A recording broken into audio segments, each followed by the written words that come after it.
மண்டையில சிலையா கட்டி தொங்க விட்டுருக்காரு. அவர் கொடுத்த காசையே திரும்ப கேட்க மாட்டாரு. இல்ல ஒரு பையனை வேலைக்கு கூப்பிட்டு அவர் சும்மா விடுவாரா?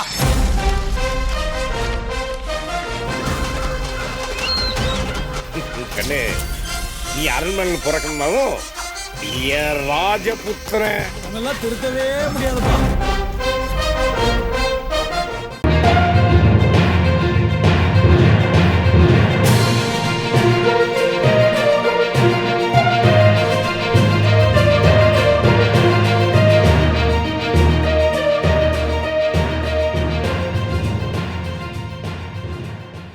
ஸ்பாட்லைட்ஸ் பார்வையாளர்களுக்கு அன்பு வணக்கம். வணக்கம் சார். வணக்கம். இந்த பாமக ராமதாஸுக்கும் அன்புமணி ராமதாஸுக்கும் இப்படி ஒரு பெரிய வார் நடந்துகிட்டு இருக்கு. அதில் பாமக தொண்டர்கள்லாம் குழம்பி போயிருக்காங்க. இதோட நிலைமை என்ன ஆகும்? இது எதற்காக நடந்துக்கிட்டு இருக்கு? பாமக நிறுவனர் டாக்டர் ராமதாஸும் அவருடைய புதல்வர் பாமக தலைவர் அன்புமணி ராமதாஸ் இருவருக்கும் இடையே ஏற்பட்டிருக்க இந்த பிரச்சனைங்கிறது நீண்ட காலமாக இருந்து வந்தது. இன்றைக்கும் டாக்டர் ராமதாஸ் நிறுவனர் போனார்னா, ஒரு ஊருக்கு போனார்னா அவருக்கு இருக்கிற வரவேற்புங்கிறது அபரிதமானதாக இருக்குது. என்ன காரணம்னா, அவரோடு இணைந்து பயனற்றியவர்கள். எப்படின்னா, இன்றைக்கி இருக்கிற இந்த பண வசதிகள்லாம் கிடையாது. நான் 1989 நான் அவருடைய செயல்பாட்டை நான் பார்த்துட்டு இருக்கேன். ஏன்னா தராசு வார இதழில் டாக்டர் ராமதாஸ் தொடர் எழுதிட்டு இருந்தார். அப்போ வன்னியர் சங்கம்ங்கிற அந்த அடையாளத்தை கூட அவர் அதிகமாக பயன்படுத்தினது கிடையாது. அதுக்கு முன்பு ராமதாஸுக்கு குருவாக இருந்தவர்கள் ஏகே நடராஜன் மாதிரி பெரிய பெரிய வன்னியர் தலைவர்கள் இருந்தாங்க. அவங்கெல்லாம் வன்னியர் சமுதாயத்தை ஒட்டுமொத்தமாக தமிழகத்தில் ஒருங்கிணைக்கணும்னு பாடுபட்டவங்க. அப்போ ராமதாஸ் அந்த ஒரு பணியை மேற்கொண்டு அவர் தனித்துவமாக பிரச்சாரத்தை மேற்கொண்டார். அவர் சைக்கிளில் வந்தார், நடந்து வந்தார். சேலம் மாவட்டத்திலலாம் அவர் ஒரு பிரம்மாண்டமான ஒரு வளர்ச்சியை பெற்றப்போ வரும்போது 100 அம்பாசிடர் கார்கள் வந்துச்சு. அவர் சேலத்துக்கு வந்துட்டாருன்னா, அவர் சேலத்திலிருந்து சுற்றுப்பயணம் மேற்கொள்கின்ற அத்தனை ஊருக்கும் 100 அம்பாசிடர் காரில் தான் போவாங்க. அந்த மாதிரி ஒரு எழுச்சியான ஒரு இயக்கம் பாமக வன்னியர் சங்கம் இரண்டுமே. ஆனால் இன்னைக்கு பாமக இல்லாமல் எந்த கூட்டணியும் வெற்றி பெற முடியாது அப்படிங்கிற மாதிரி ஒரு தமிழகத்தில் ஒரு நெருக்கடி வந்ததுக்கு பின்னால தந்தை மகனுக்கும் இடையே நிறைய குழப்பங்கள் இருக்கு. தந்தை கொஞ்சம் அரசியல் ரீதியாக முடிவெடுக்கிறார். அன்புமணி அரசியல் ரீதியாக இல்லாமல் தன்னை சார்ந்து தனக்கு எது லாபமோ அதை நோக்கி அவர் போகிறார். ஆனால் இரண்டு பேருமே 2021 தப்பான முடிவெடுத்தார்கள் சட்டமன்ற தேர்தலில். அதற்கு முன்பாகவும் அவங்க புதுச்சேரியில் ஒரு பொதுக்குழுவை கூட்டி தொண்டர்களுடைய கருத்துக்கள்லாம் கேட்டுதான் நாங்கள் முடிவெடுப்போனாங்க. அந்த தேர்தலையும் அவங்க தவறான முடிவெடுத்தாங்க. தொண்டர்கள் எந்த சிந்தனையில் இருக்காங்களோ அதுக்கு மாறாக இவங்க 2 பேரும் முடிவெடுக்கும் போது இரண்டுமே சரியான தோல்வியை சந்திக்கிறது. 2021 நான் சொல்கிறேன், அதிமுக கூட்டணியில் சேர்ந்தாங்க. அதிமுக கூட்டணியில் சேர்றதை கூட அவங்க ஒரு 6 மாதத்துக்கு முன்னால் அவங்க பகிரங்கமாக அறிவிக்கல. நிறைய பேச்சுவார்த்தைகள் நடந்து பாமக சில விஷயங்களுக்கு பலவீனமாக போயிடுச்சு, டாக்டர் ராமதாஸ் சில விஷயங்களுக்காக பலவீனமாக போயிட்டாரு, அரசியல் ரீதியாக அவர் முடிவெடுக்கல அப்படின்னு அப்போ விமர்சனம் இருந்துச்சு. அந்த நேரத்தில் என்ன சொன்னாங்கன்னா, அதிமுகவும் பாமகவும் ஒரு வலுவான கூட்டணி, அவர்கள் நின்ற இடங்களில் எல்லாம் வெற்றி பெறுவார்கள் என்று சொன்னாங்க. ஆனால் 2021 பாமக வாக்குகள் அதிமுகவுக்கு முழுமையாக போனது அப்படின்னு ராமதாஸ் நிறைய கூட்டங்களில் சொல்றார். ஆனால் அதிமுக வாக்குகள் பாமகவுக்கு வரல அப்படிங்கிறத அவர் தொடர்ந்து எல்லா தேர்தலையும் திமுக கூட கூட்டணி அமைச்சா தேர்தல் முடிஞ்சிட்டு திமுக வாக்குகள் எனக்கு வரல அப்படிம்பார். இது அவர் ஒரு வெறுப்புல சொல்றாருங்கிறது நம்ம அரசியல் திறனாய்வாளர்கள் தகுந்த ஆதாரங்களோடெல்லாம் தேர்தலுக்கு பின்னால சொன்னாங்க. 2024 அந்த பாமக கட்சியில ஒரு முக்கியமான பிரமுகர் என்னிட்ட ஒரு போட்டியே போட்டார். நாங்கள் வட மாவட்டங்கள்ல எல்லாம் வெற்றி பெற்றுருவோம், எங்களெல்லாம் யாராலும் அசைக்க முடியாதுன்னு நான் சொன்னார். இல்லை, மக்கள் நிலை மாறி இருக்கு. எப்படி ஆளுங்கட்சி எந்த 5 ஆண்டுகளுக்கு ஒரு முறை தேர்தல் நடக்கும்போது ஆளுங்கட்சிக்கு எதிராக எல்லா மக்களும் ஒன்று சேருவாங்களோ, அதே மாதிரி இன்றைக்கு பாமகவை கடந்து பாமக இல்லாத ஜாதிகள் எல்லாம் ஒன்றிணைந்து பாமக வேட்பாளரை தோற்கடிக்கிற சிந்தனைக்கு வந்துட்டாங்க அப்படின்னு நான் சொன்னேன். அவர் அப்படிலாம் நீ சொல்றதெல்லாம் தப்பு, உனக்கு ஒன்றும் தெரியாது அப்படின்னாரு. அவர் சொன்ன திருவள்ளூர் மாவட்டங்கள்ல வன்னியர்கள் நிறைந்திருக்கிற தொகுதிகள் எல்லாம் தோத்து போனாங்க. அதே மாதிரி கடலூர்ல விழுப்புரத்துல அதிமுக முன்னாள் அமைச்சர்கள் அத்தனை பேருமே தோல்வியை தழுவினார்கள். அதற்கு காரணம் வன்னியருடைய வாக்குகள் அப்படிங்கிறது திமுக, அதிமுக, காங்கிரஸ் இந்த மாதிரி ஒட்டுமொத்தமான ஒரு சமுதாயத்தின் வாக்குகள் பல்வேறு கட்சிகளுக்கு பிரிந்திருக்கின்ற போது பாமகவுக்கு என்று பிரிந்து பிரத்யோகமாக இருந்த ஒரு 50%, 40% இந்த மாதிரி வாக்குகள் எல்லாம் சிதைந்து விட்டது. ஒட்டுமொத்தமா பாமக வேட்பாளர் மட்டுமே ஜெயிப்பாரு அப்படிங்கிற நம்பிக்கை இன்றைக்கு எந்த தொகுதியிலும் கிடையாது. அவர் ராமதாஸ் இன்னைக்கும் அதை தான் தனித்து சொல்றார். நாம எந்த கூட்டணியிலும் சேராத போது அவர் 89 தேர்தலை சொல்றாரு, 91 தேர்தல் சொல்றாரு, 96 தேர்தலை சொல்றாரு, 89 தேர்தல் அவங்க புறக்கணிச்சாங்க. ஆனா என்ன இன்னைக்கு இருக்கிற நிலைமைனா, அன்னைக்கு இருந்த எழுச்சி இல்லை. அன்னைக்கு இருந்த அத்தனை பாமக தொண்டர்களும் என்ன நினைச்சாங்கன்னா, ராமதாஸ் நம்முடைய தெய்வம், நமக்கு அவர் துரோகம் இழைக்க மாட்டார், அவர் காட்டுற வழி சிறந்த வழியா இருக்குன்னு நினைச்சாங்க. ஆனா கடந்த 10 ஆண்டுகளில் அவர் எடுத்த முடிவுகள் வெறும் அரசியல் ரீதியாக அவர் தேர்தல் கூட்டணி அமைக்கவில்லை. அதையும் கடந்து அவருக்கு தனிப்பட்ட முறையில் சில ஆதாயங்கள் கிடைத்ததற்காக எடுத்தார் என்பது இன்றைக்கு குக்கிராமங்களில் இருக்கிற பாமக நிர்வாகிகள் வரை பரவி போய் விட்டது. அதனால் அவர்கள் எடுக்கிற முடிவு தவறாகத்தான் போய்கொண்டிருக்கின்றது. இந்த நேரத்தில் நான் இந்த 2021 நான் சொன்னது, அவர்கள் அப்பொழுதே அதிமுகவினர் புரிந்து கொண்டார்கள். நான் அதிமுகவினர் புரிந்து கொண்டார்கள் என்று சொல்லும்போது அதிமுகவில் இருக்கிற வன்னியருக்கு அப்பாற்பட்ட தலைவர்கள் அல்ல, வன்னியர்கள் அல்லாத தலைவர்களை சொல்லவில்லை, வன்னியர் தலைவர்களே. பாமக என்பது எப்போதுமே நமக்கு வெற்றியை தேடித்தகிற கட்சி இல்லை என்பதை அவர்கள் 2021 முடிவு பண்ணிவிட்டார்கள்.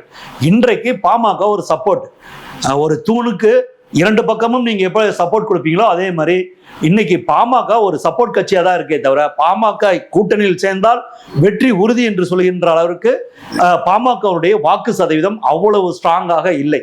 இதை இருவருமே புரிந்து கொள்ளவில்லை.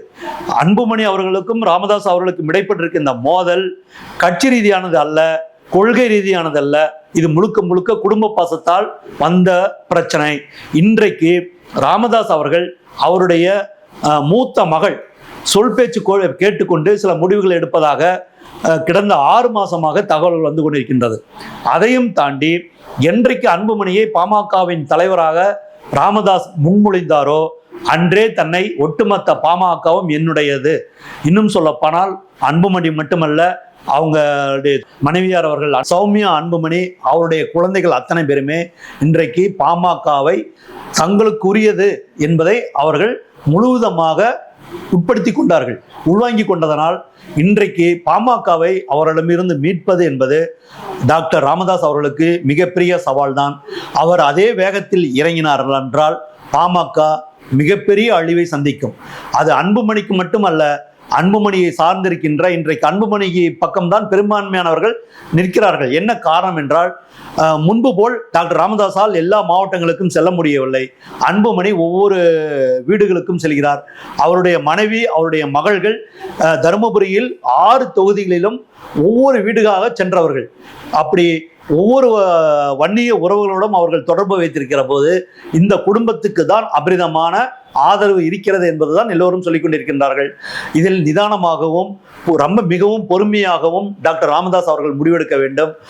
குடும்ப சண்டையை, என்னுடைய மனைவி மேல் கண்ணாடி பாட்டிலை தூக்கி எறிந்தார், என்னை மரியாதை குறைவாக நடத்தினார், இது போன்ற வார்த்தைகளை மிகவும் அனுபவசாலியான, ஏனால் அவர் கலைஞரை போல் தானும் ஒரு சிறந்த அரசியல்வாதி என்று அவருடைய சக கட்சிக்காரர்களிடம் ரொம்ப அழுத்தம் திருத்தமாக சொல்லிக் கொண்டிருக்கிறார். அந்த வகையில் தன்னுடைய குடும்பத்திற்குள் நடந்த சில சச்சரவுகளை பொது வெளியில் சொல்வது நாகரிகம் அல்ல என்பதுதான் ஊடகவியலாளராக நம்முடைய பார்வையாக இருக்கிறது.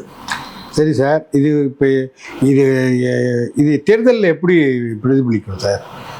ராமதாஸ் இப்போ 2 பேரும் தனித்தனியாக தான் இருக்காங்க, எப்படி இருந்தாலும் ஒட்டாது. இப்போ இந்த ஜிகே மணியும் அதான் சொல்கிறாரு. அப்புறம் இன்றைக்கி ஆடிட்டரை கூப்பிட்டு பேசியிருக்காரு. எதுக்கு பேசியிருக்காரு ஏன்னு தெரில, முக்கியமான நிகழ்வாக இருக்குது. இதெல்லாம் இதற்காக நடத்தப்படுகிறது. டாக்டர் ராமதாஸ் அவர்கள் வந்து ரொம்ப தீவிரமாக இருக்கிறார் என்பதுதான் அவருடைய செயல்பாடு.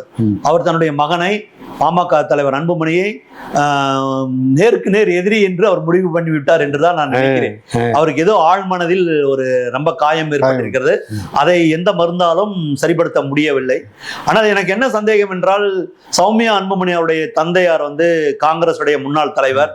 அதே போல அன்புமணி அவர்களுக்கும் சரி, டாக்டர் ராமதாஸ் அவர்களுக்கும் நீண்ட நெடிய நண்பர்கள் நிறைய பேர் இருக்காங்க. வன்னியர் சங்கங்கள்ல பெரும்பான்மையானவர் இருக்காங்க. அரசியலுக்கு அப்பாற்பட்ட வன்னியர் சமுதாயத்தை சேர்ந்த பிரபலங்கள் நிறைய பேர் இருக்காங்க.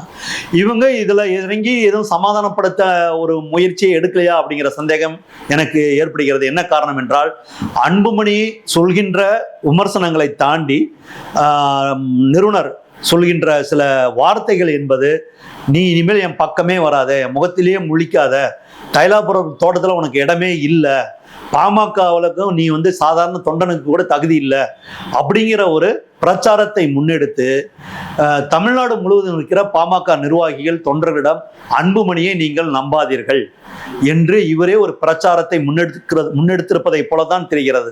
ஆனால் இதை பாமக நிர்வாகிகள், பாமக மாவட்ட செயலாளர்கள், பாமக தொண்டர்கள் யாரும் ரசிக்கவில்லை. என்ன காரணம் என்றால், 2026 தேர்தலை சந்திக்கின்ற அரசியல் தலைவர்கள் பார்த்தீர்கள் என்றால், ஒன்று திமுகவுடைய முதல்வர், அடுத்தது திமுகவுடைய துணை முதல்வர், அடுத்தது நீங்க வந்து அதிமுகவில் பார்த்தீங்கன்னா பிரதான எதிர்க்கட்சி தலைவர் எடப்பாடியார் அவர்கள், அடுத்தது நீங்க வந்து பாஜகவில் பார்த்தீங்கன்னா நயினார் நாகேந்திரன். இப்படி மக்களை நேருக்கு நேராக எளிதாக விரைவாக சென்று சந்திக்கிற அந்த ஆற்றல் கொன்ற தலைவர்கள் களத்தில் நிற்கின்ற போது, இன்னும் சொல்ல போனால் நடிகர் விஜய் இருக்கிறார், நடிகர் சீமான் இருக்கிறார், இப்படி வந்து தலைவர்கள் நிறைய பேரும் கொஞ்சம் வயதாகாமல் இருக்கின்ற தலைவர்கள், நடுவயது அப்படின்னு சொல்றது 50, 55, 60 இந்த மாதிரி இருக்கிற தலைவர்கள்ல அன்புமணி தான் பாமகவை முன்னெடுக்க முடியும், தேர்தலை நோக்கி நகர்த்தி செல்ல முடியும் என்ற நம்பிக்கை பாமகவின் ஒட்டுமொத்த நிர்வாகிகளிடம் இருக்கின்றது. ஏனால் ராமதாஸ் 234 தொகுதியிலும் பிரச்சாரம் செய்வது என்பது கடினம். பாமக போட்டியிடுகின்ற தொகுதியிலே 2-3 கூட்டங்களில் அவரால் உரையாற்ற முடியாது.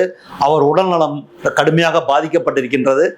இப்படிப்பட்ட நேரத்தில் அவர் சொல்லுகின்றார், சிங்கம் வந்து வயதானாலும் வந்து நான் இன்னும் மோதிரத்துக்கு தயாரா இருக்கேன். ஆனா அவரை நம்பி போக மாட்டாங்க. ஏன்னா பாமகவில் இன்னைக்கு பாமகவுடைய சிந்தனை எப்படி இருக்குன்னா, அதிமுக கூட போனா கொஞ்சம் கூடுதலான எம்எல்ஏக்கள் சட்டப்பேரவைக்குள் போக முடியும் என்ற நம்பிக்கை பாமகவுடைய தொண்டர்கள் நிர்வாகிகிட்ட இருக்கு. ஏன்னா அதிமுகவோட சேர்ந்தாதான் அவங்க நாளைக்கு வந்து அவங்க மாவட்டத்தில், அவங்க ஒன்றியத்தில், அவங்க தாலுக்காவில் அரசியல் ரீதியாகவும் அரசு ரீதியாகவும் சில பயன்களை அடைய முடியும். அதிமுக 2023 தேர்தல் முடிந்தவுடன் உள்ளாட்சி தேர்தல் வரும். அப்ப பாமகவும் அதிமுகவும் கூட்டணியில் இருந்தால்தான் உள்ளாட்சி அமைப்புகளில் பாமகவுக்கு அந்தந்த ஊர்ல இருக்கிற சின்ன சின்ன நிர்வாகிகளுக்கு அரசியல் ரீதியான ஒரு செல்வாக்கு கிடைக்கும். இதையெல்லாம் பெற்று தருவார் டாக்டர் ராமதாஸ் என்ற நம்பிக்கை நான் பேசிய வரை. எனக்கு அந்த கட்சியில் முன்னணி நிர்வாகிகளோட நல்ல தொடர்பு இருக்கிறது. அவரோட பேசணும்னா அவரை வைத்து எங்களால் அரசியல் செய்ய முடியாது என்ற தெளிவோடு இருக்கிறார்கள். எனக்கு நான் இன்றைக்கு சொல்கின்ற ஒரு அறிவுரைன்னு நம்ம சொல்ல முடியாது அவங்களுக்கு. ஆனால் ஒரு சின்ன ஒரு ஆலோசனை என்னன்னா, டாக்டர் அன்புமணி ராமதாஸ் அதிமுகவுடன் கூட்டணி என்று 2026 அதிமுகவுடன் பாமக கூட்டணி அமைக்கப் போகிறது என்று இன்றைக்கு அறிவித்தால் ராமதாஸ் இனிமேல் வாய் திறந்தே பேச மாட்டார் என்பது பாமகவிலிருந்தும் சொல்கிறார்கள். ராமதாஸுடைய விழுப்புரத்தில் இருக்கின்ற செய்தியாளர்களும் அன்புமணி கூட்டணி குறித்து இன்றைக்கு ஒரு முடிவு எடுத்தால் பாமக நிர்வாகிகள் ஒட்டுமொத்தமாக அன்புமணி பக்கம் வந்துடுவார்கள், தைலாபுரத்தை நோக்கி யாருமே வரமாட்டார்கள் என்று உறுதிபட சொல்கிறார்கள். அந்த முடிவை அன்புமணி எடுப்பாரா என்பது இன்னும் ஒரு வாரத்தில் தெரிந்துவிடும் என்று எதிர்பார்க்கலாம். இந்த வீடியோ உங்களுக்கு பிடிச்சிருந்தா லைக் பண்ணுங்க, கமெண்ட் பண்ணுங்க, ஷேர் பண்ணுங்க, சப்ஸ்கிரைப் பண்ணுங்க.